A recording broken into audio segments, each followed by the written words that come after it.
News 7 Tamil, பொறுப்பும் பொது நலமும். இலங்கை அதிபர் தேர்தலில் போட்டியிடுவதற்காக அதிபர் ராஜபக்ஷ இன்று மனு தாக்கல் செய்தார். இலங்கையில் ஒருவர் 2 தடவையே அதிபராக இருக்க முடியும் என்ற சட்டத்தில் திருத்தம் கொண்டு வரப்பட்டு 3வது முறையாக ஒருவர் அதிபராகலாம் என மாற்றம் செய்யப்பட்டது.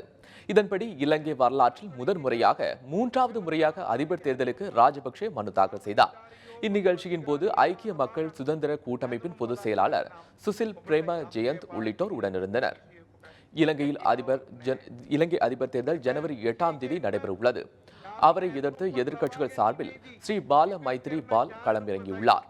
இலங்கை அதிபர் தேர்தலில் மொத்தம் 19 பேர் போட்டியிடுகின்றனர்.